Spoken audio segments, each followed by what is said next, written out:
Океј, ја мислам дека е време да почнеме.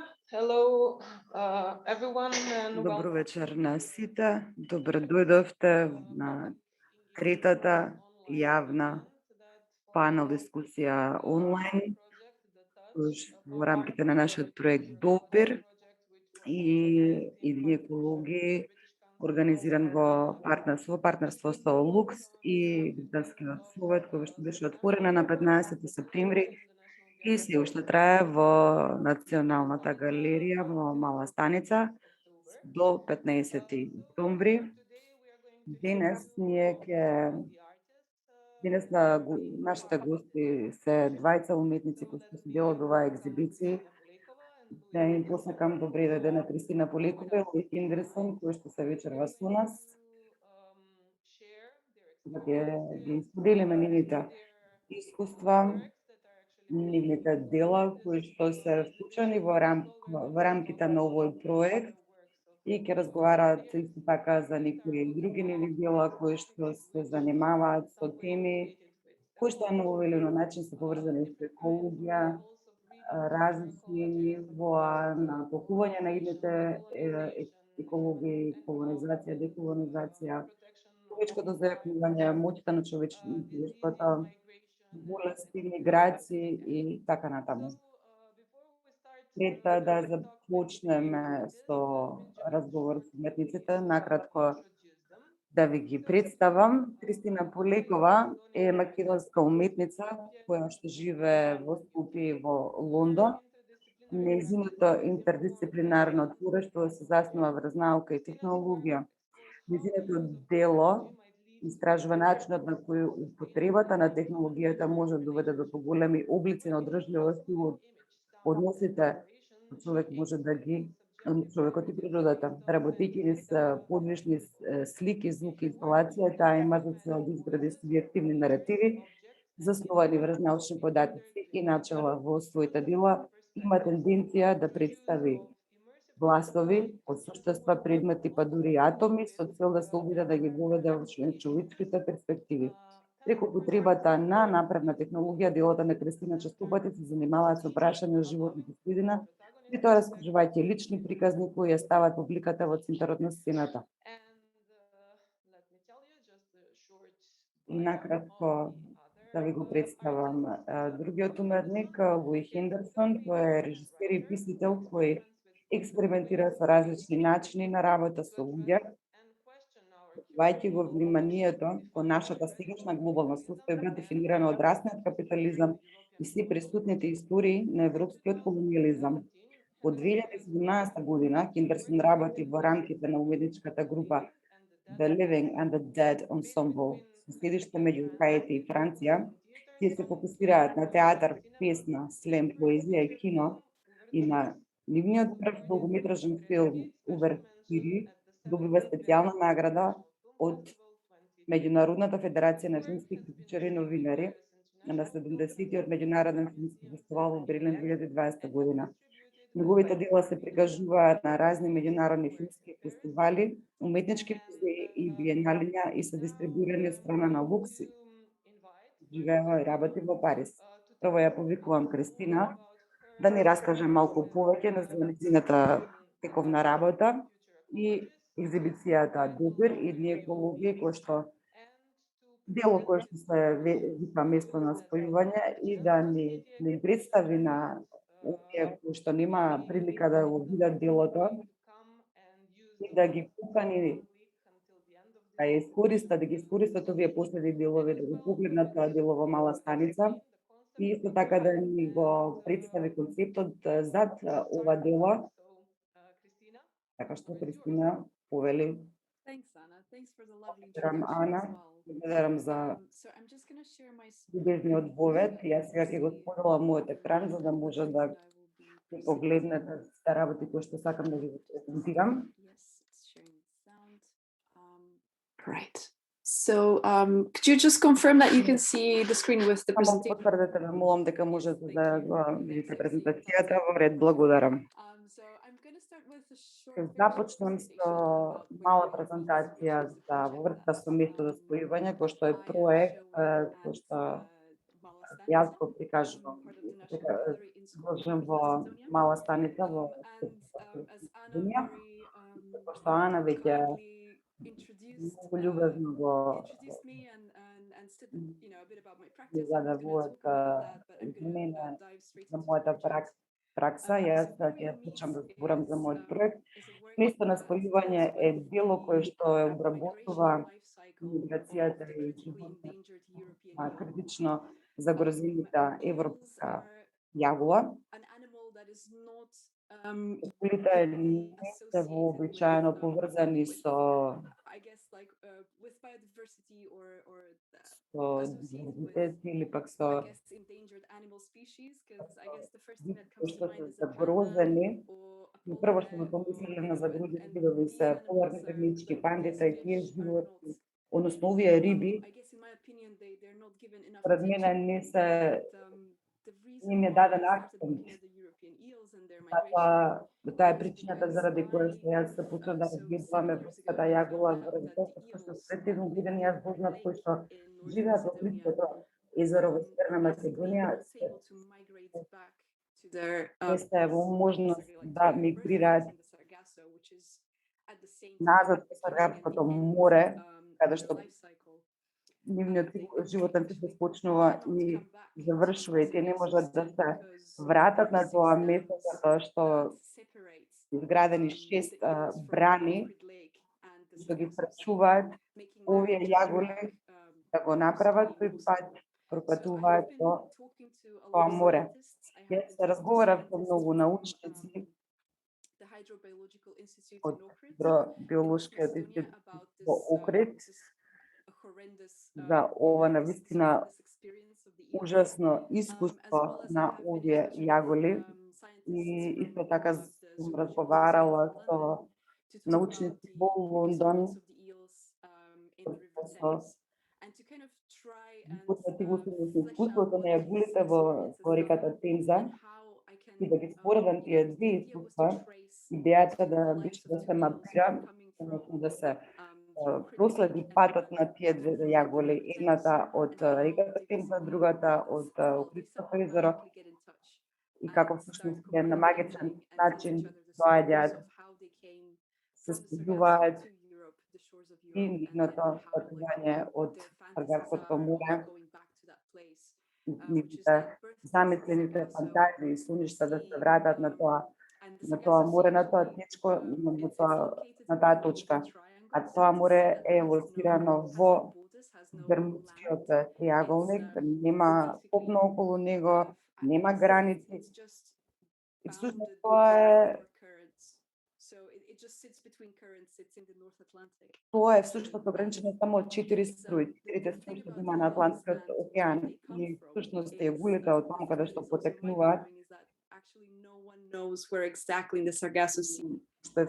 Навистина фасцинантно, никој не знае од каде потекнуваат овие јагули. Никој не знае од каде кое е тоа конкретно место од каде што потекнуваат овие риби. Навистина ме фасцинираш и јас почнав повеќе и повеќе да стражувам за животот и патувањето на овие јагули. И како се спојуваат овие две јагули и како настанува нивниот диалог. Овој диалог е проследен од страна на второто дело виртуелна реалност, видео, каде што јас размислувам, односно, размислувам како е нивниот љубовен чин. Самчерите се пливачи и употреби пастенки под вода, а ова искуство на љубовниот чин, всушност јас прашувам што може ние како луѓе да направиме, како граѓани, да зголемиме свеста и свесноста дека овој тип го бара нашето внимание. Мора и да видиме дали може јагулите од Охридското езеро да ги ослободиме, да се ослободат и да бидат слободни да се вратат назад во Саргасското море. Тоа што јас сакам сега да го направам е да ви прикажам краток документарен филм, затоа што овој проект имаше многу форми, многу облици. Овие слики што ги гледате сега пред вас, дел од проектот или проективот за Охридското езеро, посветени од VR од 60 степени презентација на виртуелна реалност. Ова трае 3 минути, за да можеме да го погледнете.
Right.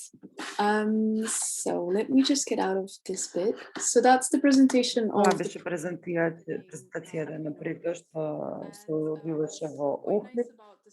Тоа што беше навистина убаво во целиот ова патување. Ана во однос на место на стојување, Ана ме следеше во Чекорна, кој дел од проектот и таа беше кураторот на ова дело во Охрид и инсталација. Јас бев во однесам јагулите назад во Охридското езеро и тоа беше навистина убаво да ја се види приказната на тие јагули во нивниот дом.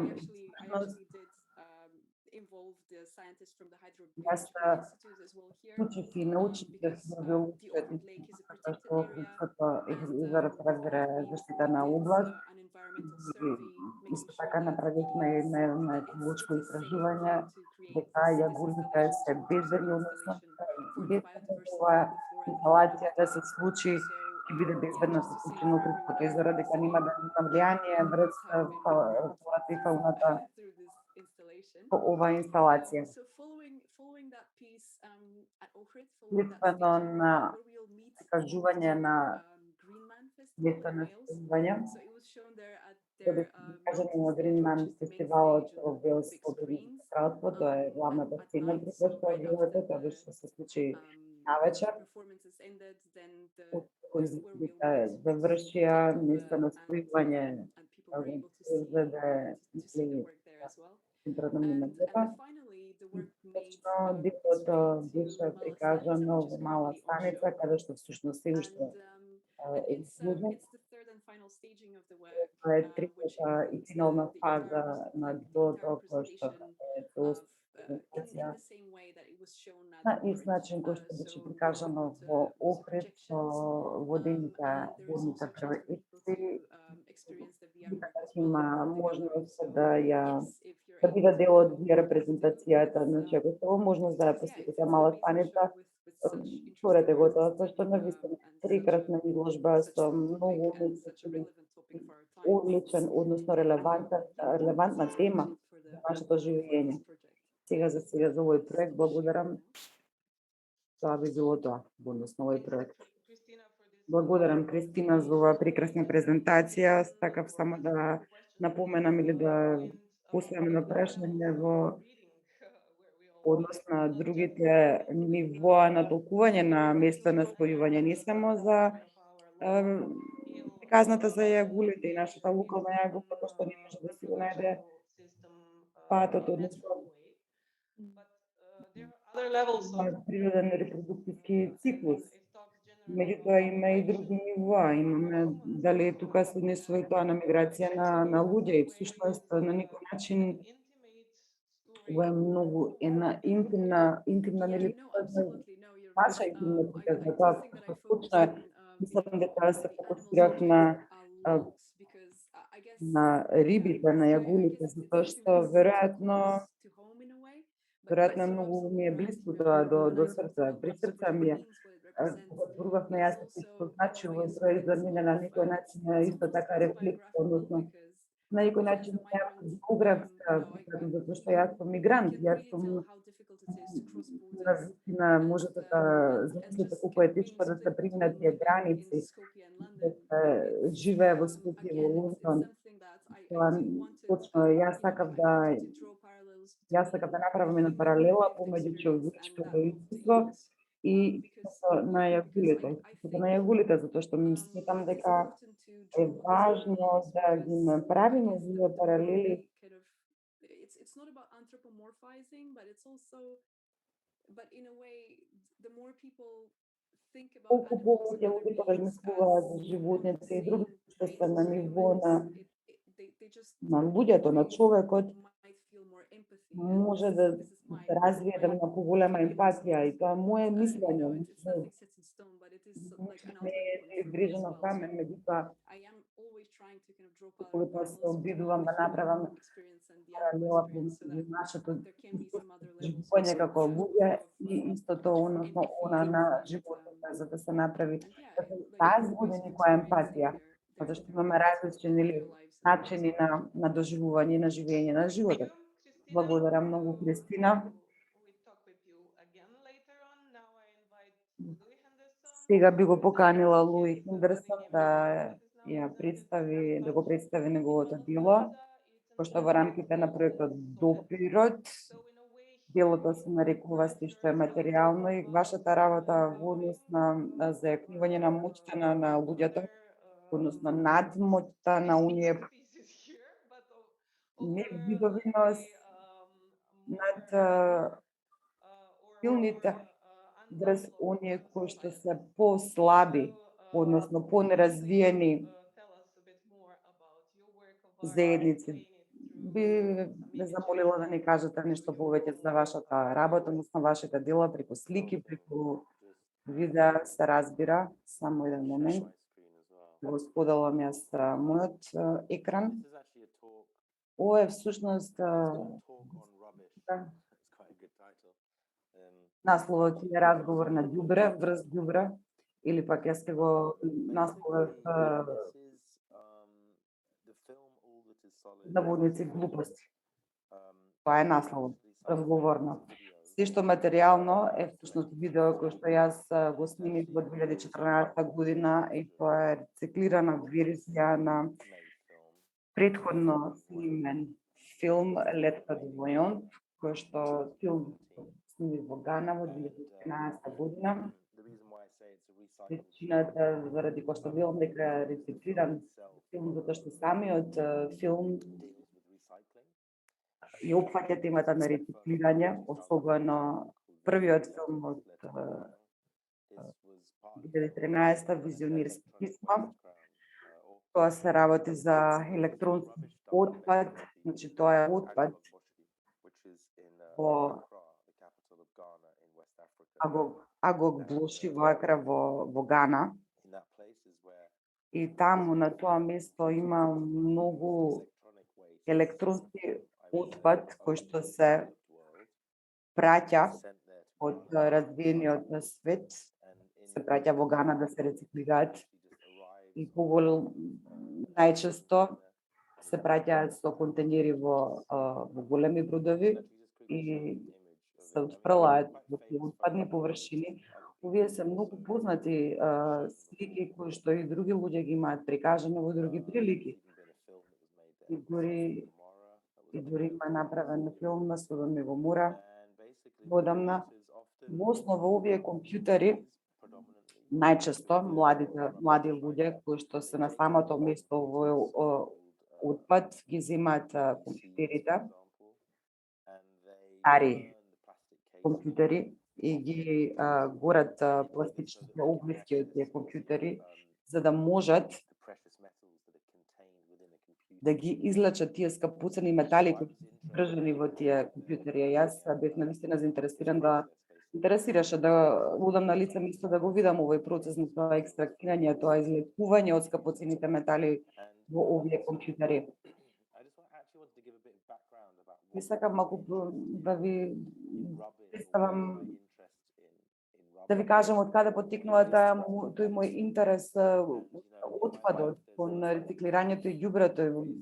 Во мојот живот постојат многу духови кои што ме прогонуваат како уметник, како млад човек и подоцна во животот, односно како средовечен човек се уште се плашам од овие фигури. Се уште еден од нив е мојот војко, Најџел Хендерсон, го гледате пред вас. Тоа е автопортрет, слика на искривена слика. Не сум сигурен кога е направена, мислам 1980. А ова е слика од источен Лондон, кој што е снимал 1950. Тој живеел во Бетел Грин, област во Лондон, кој што претрпе многу штета во Втората светска војна и мојот војко шеташе околу овие оштетени згради од целата таа област. Ова е зграда која што била бомбардирана во Втората светска војна, тој ги викаше тие градби, тоа што беше останато после бомбардирањето. Кој доше таму во место за фрлање, вложување отпад.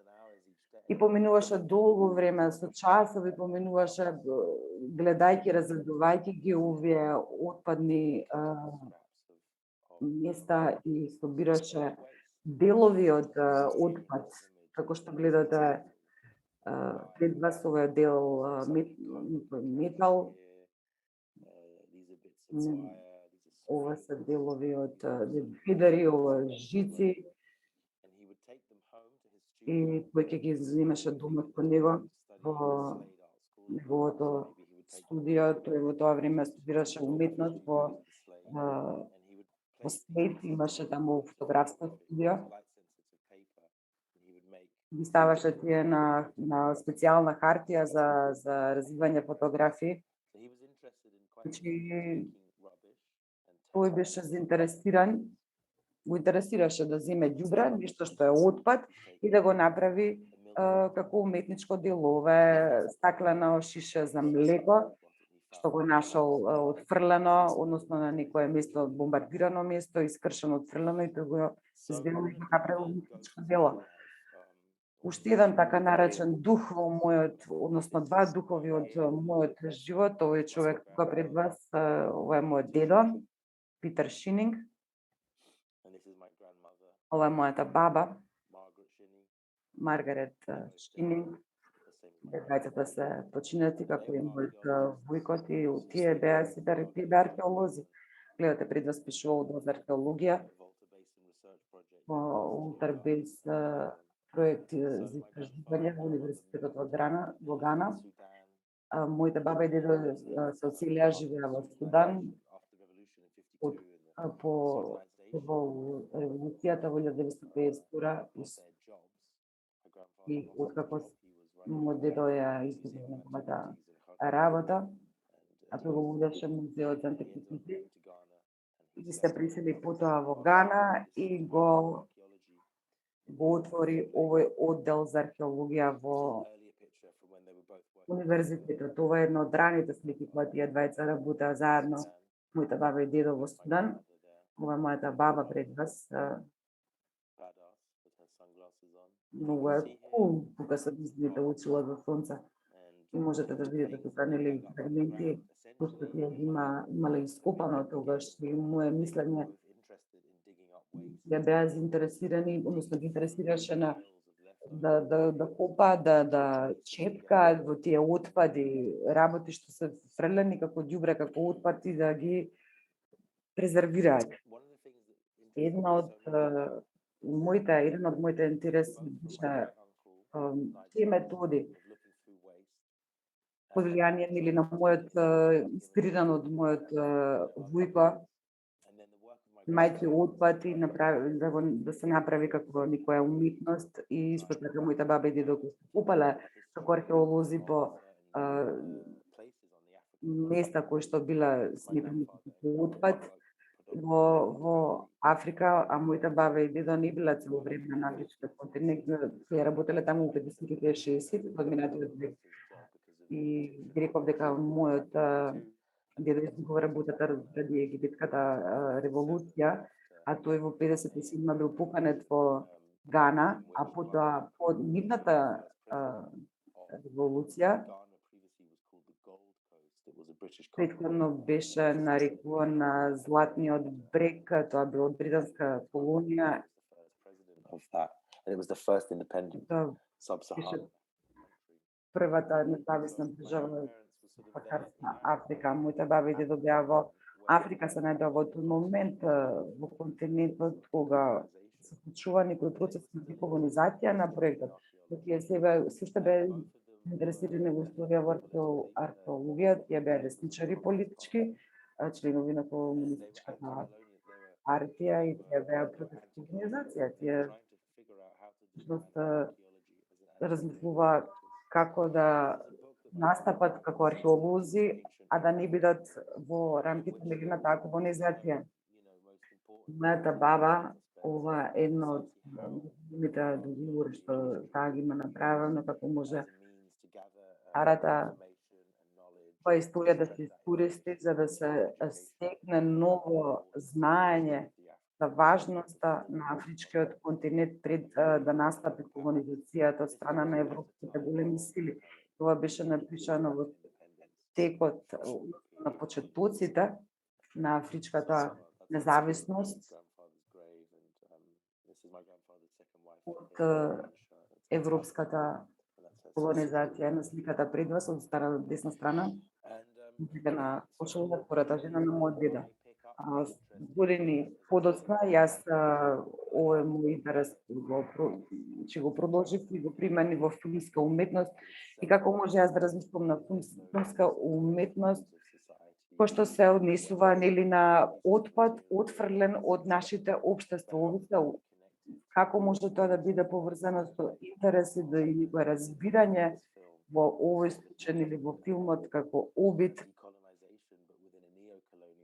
деколонизација во неоколонијална атмосфера. Тоа што ме интересираше тука дека Гана беше наречена Златен брег, тоа многу активности за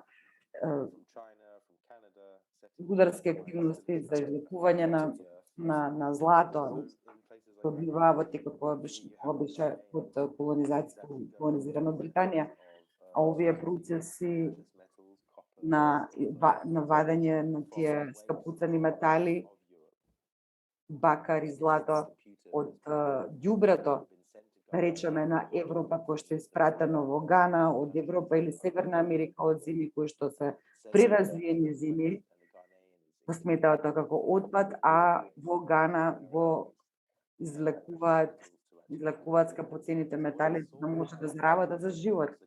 Тоа што го видов во Агоглоши беше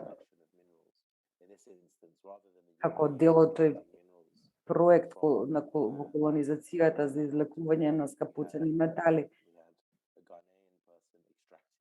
Имавме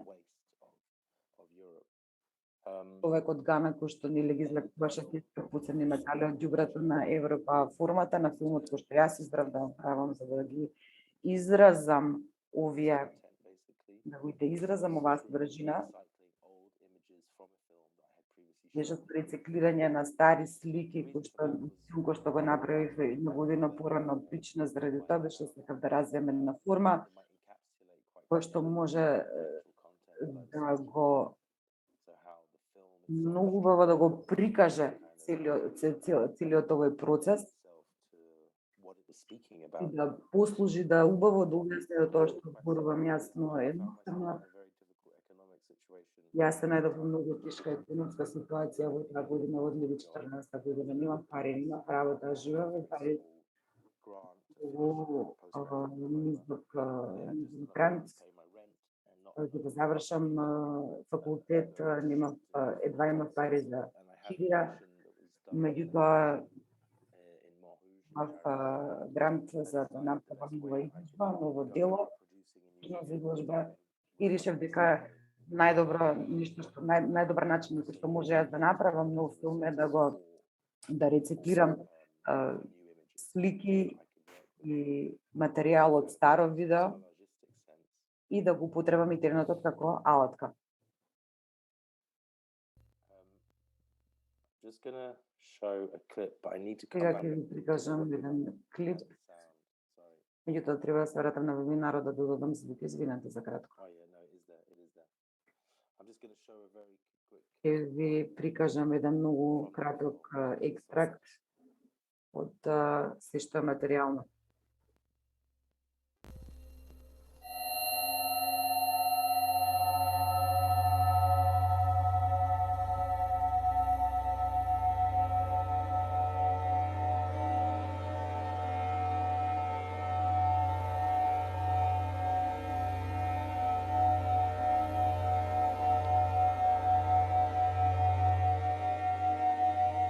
Where is the Microsoft Cloud?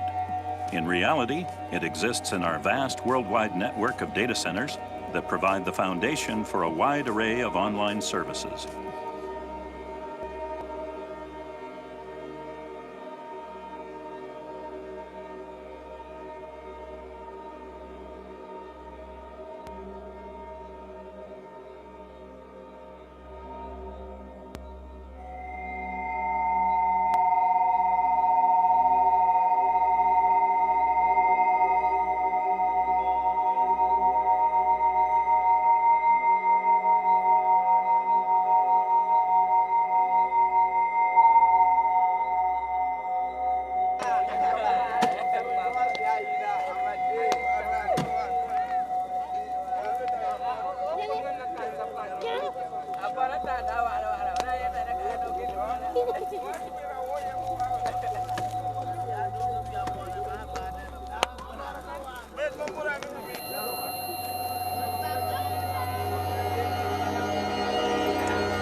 Okay. Yeah, I'll finish there. I'll just wrap up with one brief comment. I mean, basically. Еден краток коментар да дадам, ова беше снимено пред 8 години, веќе 8 години. И една од клучните работи во двата филм од 2013-2014 година, проблемите се што материјално победуваат да направат еден да го скршат митот околу облакот, клауд. На некој начин да се дематериализират сите податоци кои што ги, значи не ви требаат харддрайвери, не ви требаат метал, не ви требаат целиот овој отпад зашто може да ги чувате вашите податоци онлайн на тој клауд, на тој облак. Ние ќе ви ги сортираме и тоа ќе биде една солуција која што да без отпадот тие податоци што се на облакот, на клауд, се поддржани од огромни центри за податори кои што им треба струја, да работат. Тука е таа обсесија на Западот со развивање на технологијата, кој што ние всушност има за тоа, но тешка е таа реалност, тоа е токсична е таа реалност, другата страна на тој прогрес на напредокот за менување на овие технолошки уреди, затоа што многу отпад се произведува. Оние компјутери нели кои што одинаш се сметаат за безвредни и се праќаат во места како Гана, каде што се горат и што е всушност многу опасен и токсичен начин да се заработат пари од локалното население. Тоа всушност филмот се обиде да го адресира, да го опфати. Благодарам. Благодарам, Луи, за оваа прекрасна презентација што ни даде навистина добра идеја за развојот и хронолошкиот развој. Казната, ние не знаевме за ова. И многу благодарам за ова прекрасен вовед за мотивот на вашите дела и за вашата лична приказна во врска со како што е односно поврзаноста на овие теми. Ќе се навратиме на вас на неколку минути. Сега повторно со Кристина. Мојата втора рунда, да речеме, на прашања за уметниците, да ги презентираат другите нивни дела или пак едно дело кое што сакале да го представат на јавноста, а е директно поврзано со општата тема или пак темите во рамките на идни екологии. Кристина, да те молам, кажи ни нешто повеќе за твоите други проекти, заради тоа што еколошките прашања, односно еколошките теми се дел од твоите дела и концептот на твоите дела. Благодарам, Ана.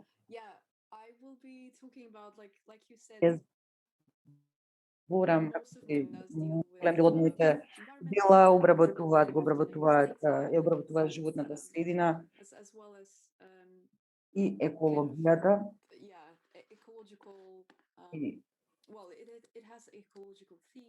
Има еколошка тема што се провлекува, да, точно, како што реков претходно, и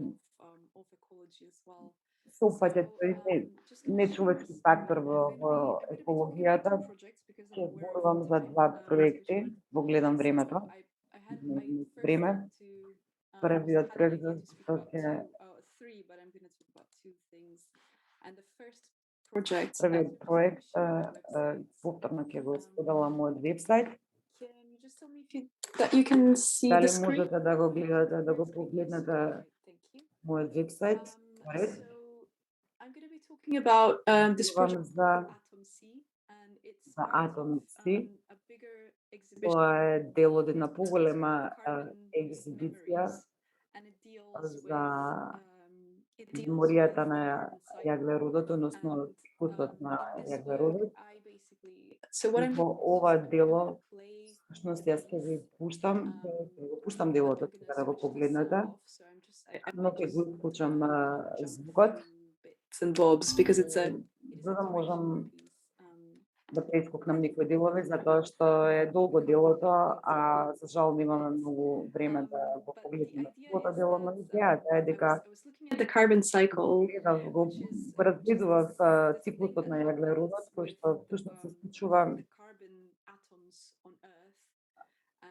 атомите на јаглеродот. Тоа е всушност начинот на кој што овие атоми се трансформираат од едно во друго и како еден голем глобален циклус кој што ги рециклира атомите. Гледам, започнав да гледам ова како во прво лице на поглед на кон тој атом, еден атом. И сакав да одам со тој, да речеме, атом низ тоа патување на неговиот почеток, почнува со универзумот, а продолжува во атмосферата. И потегував некои податоци, сетовина податоци од цената на јаглеродот и големување на нивото, на глобално ниво на морињата, на водата и имаше и направив учување на податоците кои се го користат за други проекти. Користив интерактивни начини за пристапување во овие податоци. Беше инспирирано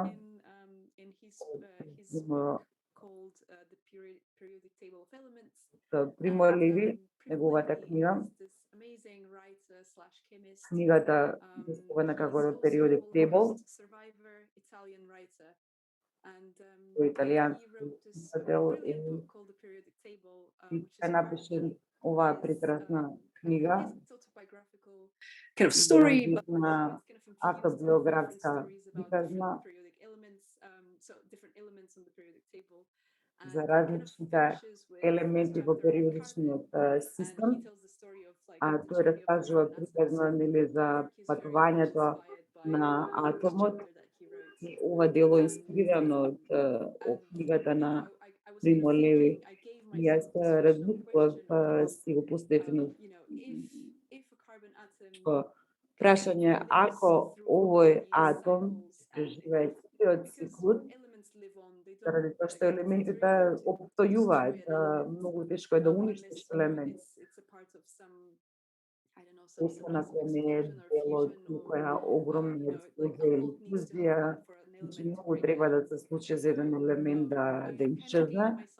И поставив едно тако хипотетично прашање, ако тој атом преживее милиарди циклуси и или се претвара во различни форми, прво универзумот во атмосферата, па оди во растение, хлорофилот и станува дел од кислородот. И преку овој циклус влегува во човекот, во човечкото тело и завршува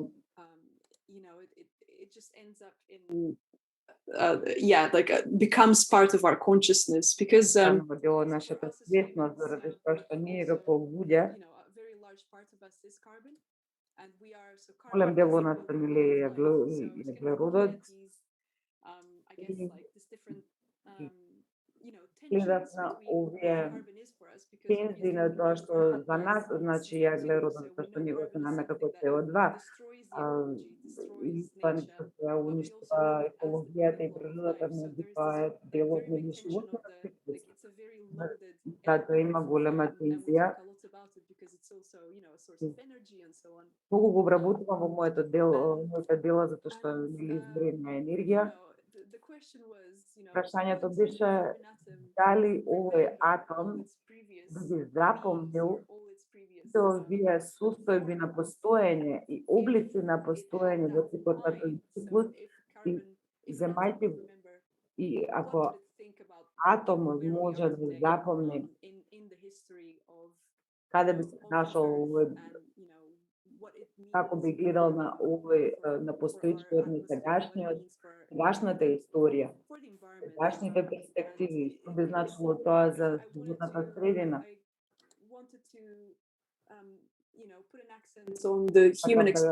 Го акцентирам живувањето на човекот и неговото влијание за таа неурамнотежувањето на тој јаглероден атом. Обидував да дадам истина и да го стичам, оживеам овој атом, да му дадам доживување како во прво лице, за да видам нели неговото патување на сите овие форми и целиот овој циклус, да можеме ние да бидеме на крај, нели, овој атом и да имаме и ние такви доживувања. О, да, човечка свесност и станува дел од човекот и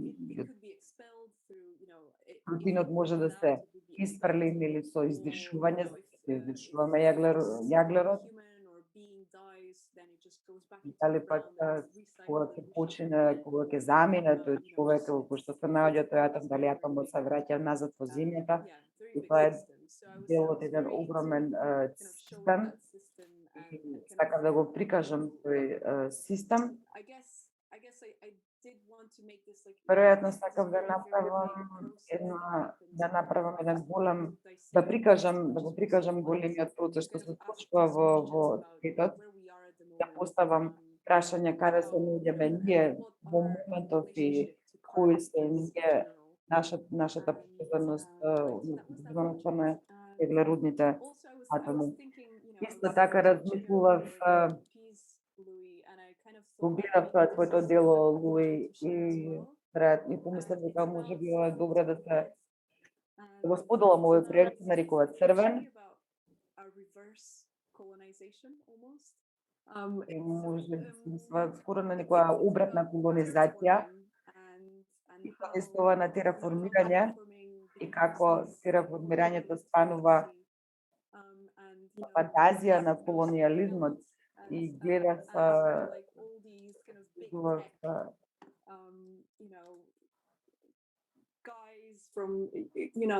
истражував милиардерите во технологијата, оние кои што се влијателните фигури во технологијата, кои што ги игнорираат овие работи што се случуваат на планетава Земја. Значи, ако уништиме сите работи тука, можеме да одиме на друга планета, може да оставиме се и да одиме на друга планета. И целиот овој филм што се однесува на теоријата, научната теорија на панспермија, научната теорија наречена панспермија, дека животот дошол во планетава Земја од Вселената. Значи, сите овие живи што се кели, може да ни дошле од Марс. Тоа е таа теорија. Овие малени сегменти на живот потекнуваат од Марс, пренесени од метеори. Теории што пренесувале нели човечки живот, или мраз може би дошле на оваа планета.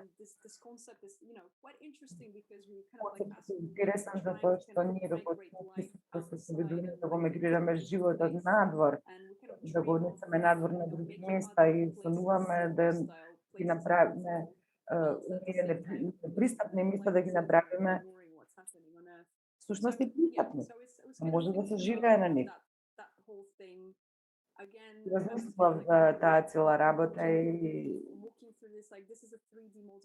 ова е еден 3D модел од Лондон. Тоа е Ватерлоо мостот, Самарсет хаус, ова е Лондонај. Да се уништено и размислуваме дали ние навистина се виждаме да тераформираме или пак антитераформираме. Тоа беше целата идеја. Нешто за кое што јас се уште разговарам и размислувам, нема одговор на ова прашање, но сакав само да вистина многу чудно како оваа идеја за колонизација уште постои. Се уште постои во умот на некои луѓе, но ние се проширивме, односно ние станавме мегаломани со таа колонизација. Сакала да го дискутирам ова, може би, по завршување на оваа панел дискусија, затоа што би сакала да го слушам твоето мислење. И тоа е тоа. Мене, благодарам Кристина за ова навистина многу интересен одговор за разни проекти во рамките на екологија. Сакала сега Луи да го поканам за одговор на второто прашање за другите дела или пак може би одговор на, односно дискусија за тоа што Кристина го постави како прашање, постам дека го споделам во екран. Навистина е интересен момент, затоа што проектот во кој се јас ке разговарам ќе биде многу кратко ќе биде, затоа што би сакал да оставам простор за постават прашање на нашата публика. Навистина е интересно затоа што произлегуваат во сите три проекти за кои што разговарах, а ова работи за едно езеро кое што се поплавува и се излева од Доминиканската република заради климатските промени или други промени, некои луѓе билат заради тоа што е солено езеро, солена вода. Езерото се Лаго Ерективо во Доминиканската република, што е еден дел од островот, еден дел од Испанјола, другиот дел е Хаити, земја која што јас ја посетив пред долги години и местото каде што при првата моја посета во Хаити, јас ќе живеам, односно работам во Хаити последните 5 години и се движам помеѓу Франција и Хаити. Причината заради која што е многу интересно е заради тоа што повлекува идејата дека сегашната состојба со колонизацијата и размислување за колонизацијата in many respects the Dominican многу начини Доминиканската република мислам така да што почна сето тоа. Тоа е земјата, делот, парче земја која што првпат беше колонизирана од шпанците во 1492 година, каде што првпат пристигна каде што пристигна Колумбо. Беше или откриено. Филмот кој што јас го направив, односно снимив во 2016 година го погледнам езерото, затоа што слушнав за тоа езеро и секако бев во Доминиканската република 3 месеци.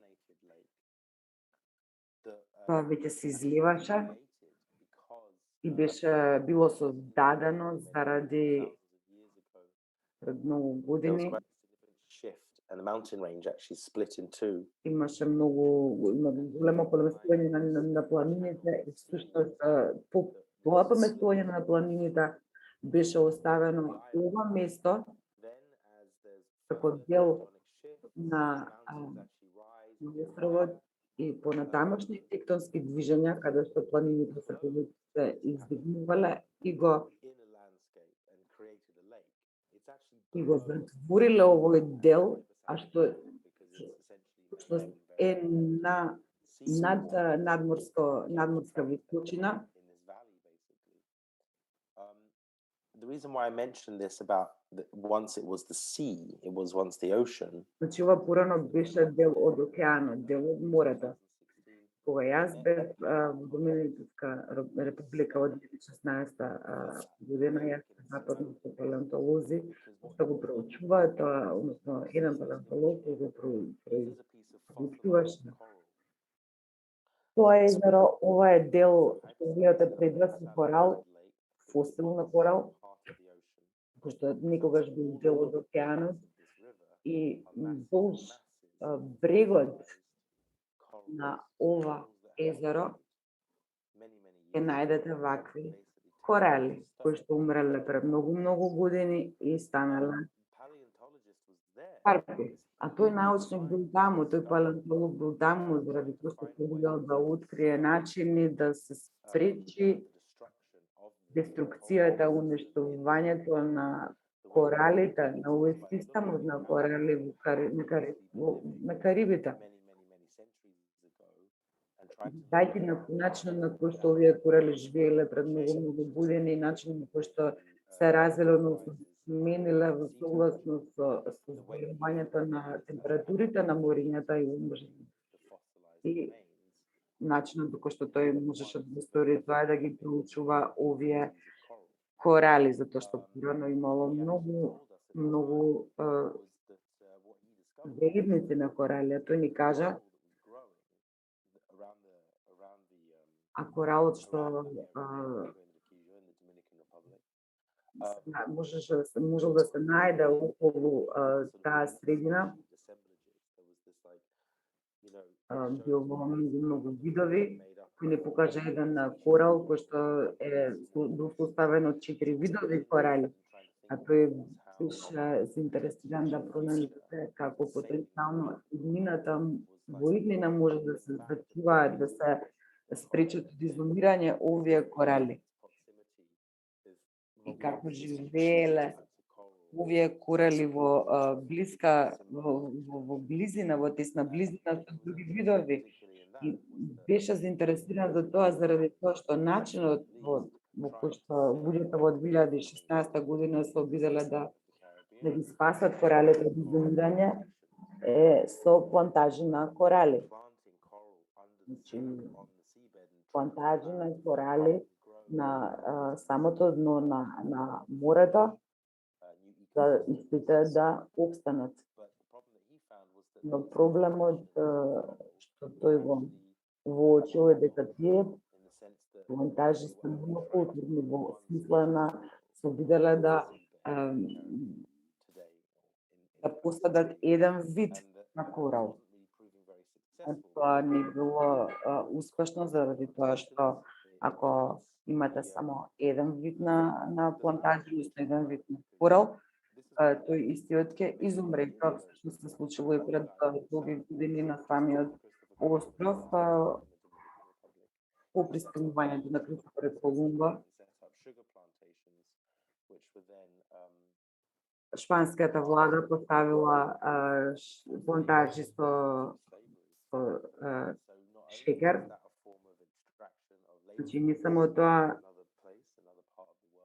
беше начин на излекување на ефтина работна сила од регионот, меѓутоа излекување на минералите што ја влучи енергија, да ги влучи условите за живот на овие на локалната флора и фауна. И овој научник сакал да го спостави еден начин на кој што ќе може да опстанат повеќе екосистеми. А филмот кој што јас го снимив таму се собива таму всушност на самото езеро, меѓутоа говори за многу други работи за кои што нема време, но тоа јас највеќе што бев заинтересирана за идејата, односно гледање на фосили, гледање на тие мртвите, овие мртви корали што го гледав пред вас, корал, и како може да гледаме на мртвите,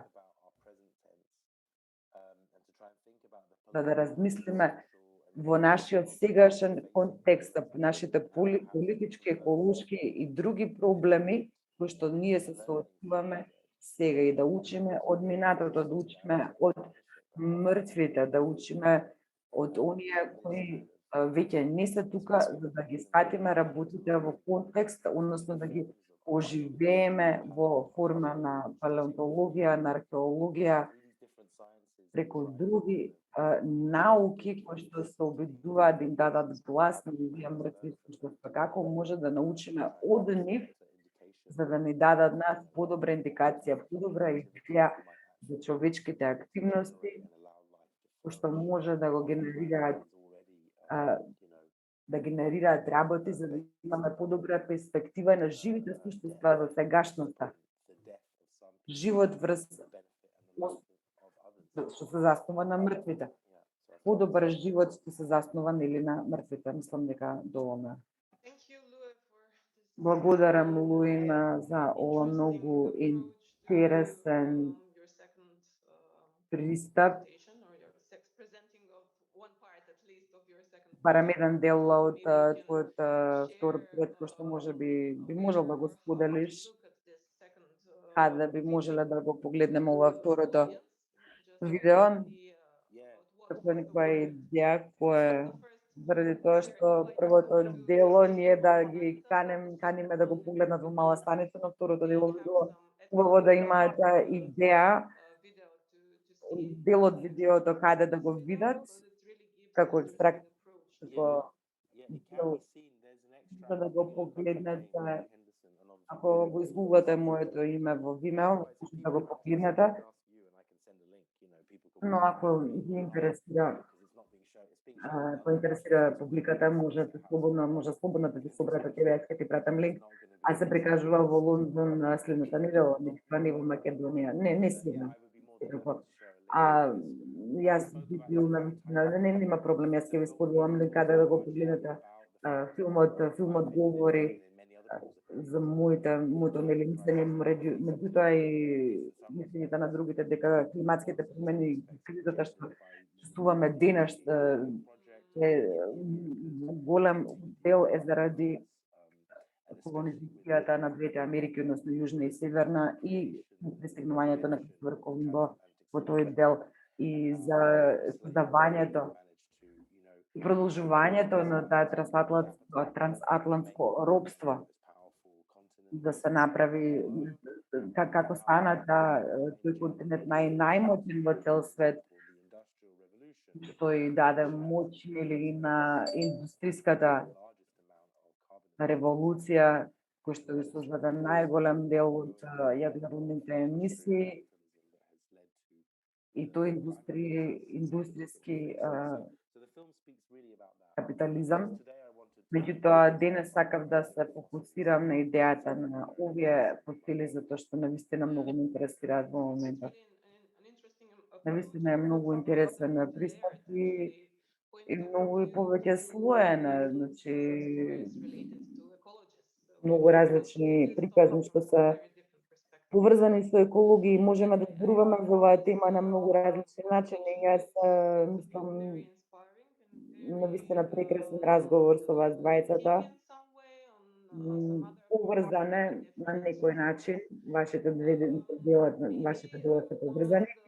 Јас сега ќе ја поканам публиката, ако имаат прашања, да ги постават истите, или пак и јас можам вие меѓусебно да си поставите прашања ако имате нешто да дознаете повеќе или пак да коментирате на делата на другиот. Yeah, I mean, I guess until someone maybe asks a question, I just wanted to. Дека никој не постави прашање, јас би сакала да те прашам, Луи, дали си слушнал дека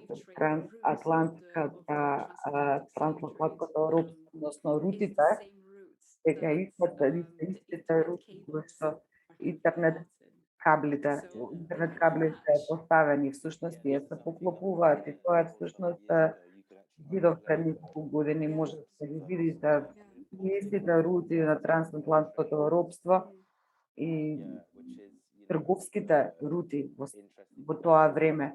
И навистина поетски кажано и поетска смисла е многу интересно да се размислува и структурно очигледно има смисла, зашто функционира на многу различен начин, меѓутоа е интересно да се видат тие, да се воочат тие конекции. Мислам дека е интересно да се размислува за врската и поврзаноста за колонијалноста и кодирање на податоците, каде се чуваат тие податоци. И може би не е центарот за податоци, може да разпомене или на логистичкиот центар, оние работи кои што постојат. И всушност оние производи кои што циркулираат низ цел свет како товар. И се сеќавате на онаа криза на бродот што се заглави во Суетскиот канал оваа година, што тоа е факт, тоа е вистина. И многу е кревко тоа истовремено заради тоа што supply chain, be it food природна or понуда, energy, it's дали е you just храна realize how или fragile it is, just или one ship електрична gets енергија, stuck in the canal многу е and кривок тој систем the заради whole тоа што globe is потребно е само suffering and еден the supply дом, chain is еден just брод да се breaking apart. заринка во And еден тесен the other канал и thing, I тоа guess, се like пати. about И другата работа што slave ми е trade, интересно we за think of modern интернет slavery, каблите и like Amazon and рутите на каде што беа превезувани робовите, тоа пренесувам во денешно време, заради тоа што се уште постои таа експлоатација, како што ти веќе и кажа, како се во твојот филм, и дека експлоатацијата е присутна, постои и чувствувам дека се враќаме во некое време, кога компаниите беа моćни, колку и земите што беа моćни. Зборуваме за колонјаните, како се викаше нивната компанија, знам името на нивната компанија.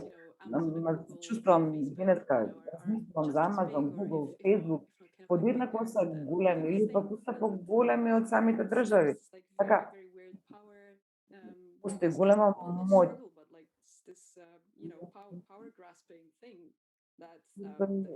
Момент на зграбчување на таа моќ, type of slavery almost. кој што може да ја пресликаме во нов вид на робство.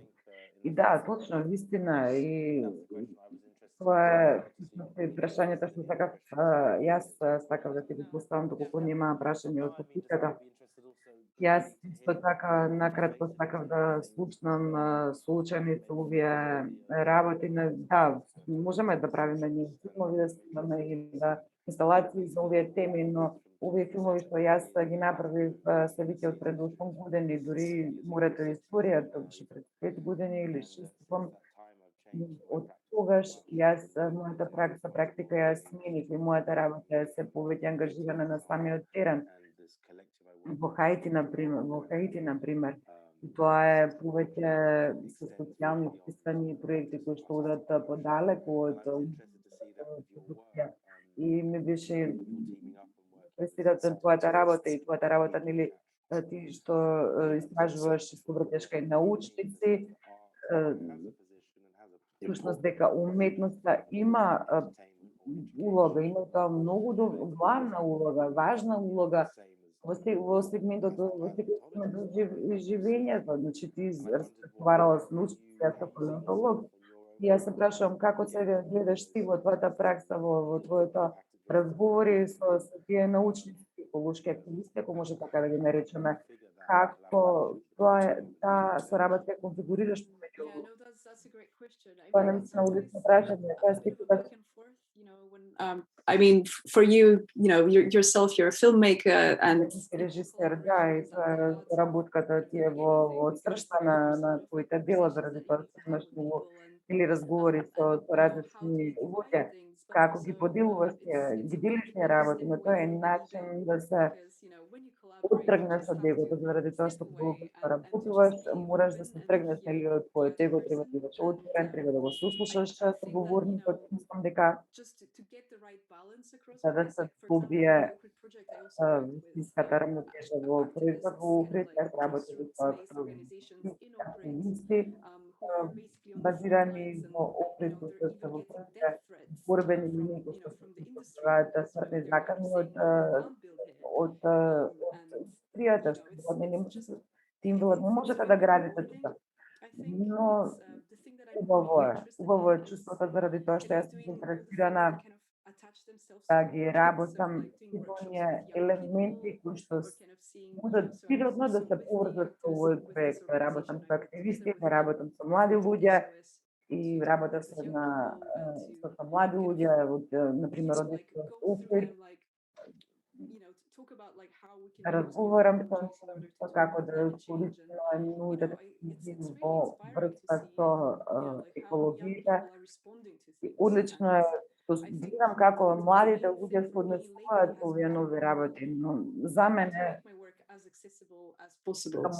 моите дела да ги I направам want to што I want to kind пристапни. of create a story that Сакам can да направам resonate приказна with as many која people as што може possible да and допре до socialize многу thing луѓе. with И ова for навистина example, беше you know, убаво во the Ухрид, затоа што presentation беше that јавна you enjoyed, презентација и сите можеа да земат at Green учество. Man, you know, like И festival пак во goers Green or Man just тоа watching беше EOS, дел од like, фестивал. I thought that was pretty amazing И because јас мислам, стварно it's a беше different type of одлично, audience, it's a прекрасно, different тоа type of друга scale as публика well. и на друго ниво. So yeah, I mean, how about you? I mean, of course, you're very active in Haiti, and Ти си многу you активен know, во what Хаити. are the other elements that kind of resonate with you at the Кои се moment? другите елементи кои што може да допрат односно твојата работа. И јас морам да кажам дека не се тоа многу екологички аспект, делам од неодамна, тоа е веќе по социјалниот аспект од киното, од кинематографијата и не размислувам всушност, јас обидов само да работам и да го сватам тоа како едно социјално место, општествено место, што тоа киното што може да го произведе. Ме интересира животот по смртта, повторно смртта. Мислам дека една од големите теми или сум заинтересиран кога ќе заврши еднаш продукцијата, што се со филмската продукција, што се случува после тоа, значи градиме едно општествено социјално ткиво кое што може да продолжи понатаму, нешто што се долгорочни и затоа јас го заставам на Unstoppable Living in the Dead, социјална платформа која што ние крираме можности, многу талентирана група на млади луѓе од Хаити, земја која што системски е осиромашена во текот на силовија векови. Мислам дека е првата земја што се огласи независност од робството и првата антиколонијална револуција. И мислам дека колешката моја Оливија, што работувам, двајцата заинтересирани за ова прашање и се обидуваме овие филмски практики да ги прекусиме во социјално ангажирани проекти. Се уште работиме со групата, со ансамблот. Тоа е прашање за екосистеми, нели? Прашање за екологија, какви екологии, и етичките размислувања и аспекти на филмското, филмските продукции и за екологиите, особено кога зборуваме за колонијална историја. Тоа е нешто што треба да го размислиме. Yeah, I guess you need to be very mindful. Да, треба да бидеме внимателни како пристапуваме на колонијализмот. Where you're coming from and backgrounds and everything. So yes, yeah, I mean, нашите истории. very tight rope that you need to like. It's a thin line you need to thread. Внимателно, нели, мора да бидеме многу внимателни кога пристапуваме на оваа тема и навистина мислам дека е прекрасно дека тие разговори што излегуваат од главната тема. Germany, some of them дали знаеш тие скулптури од Германија се враќаат на оригинална локација. Сам дека британскиот музеј не ангажиран по ова прашање, а сметам дека притискот ќе се случи кога тогаш, но прекрасно е European countries are recognized признаваат моментот дека овие предмети треба да се вратат во нивното оригинално место на потекло. И сам дека е добар моментот да се признае, односно прифати тој колонијален историја. Се додека не е тоа една празен гест. Thank you very much for your very Благодарам на двајцата за плодните конверзации. Мислам дека многу може да продолжи длабоко во ноќта, затоа што има многу теми на кои што може да зборуваме и да начнеме. За жал, времето е тоа, ограничени сме со време. Благодарам многу за што ја прифативте поканата. Thanks. Учествувате на оваа панел дискусија, благодарам што ме поканивте и би сакала уште еднаш да ја поканам јавноста да погледне изложбата во Мала Станица. И мојата благодарност до Британскиот совет, Лакс и Националната галерија што ни се партнери во овој прекрасен проект што е проследен со изложбата и овие онлайн панел дискусии. Се надевам дека ќе имаме прилика да се видиме во блиска иднина и да разговараме. Ви посакувам пријатна вечер и до гледање. Thank you. Пријатно. Thanks. You too. Bye bye. Благодарам, пријатно, чао.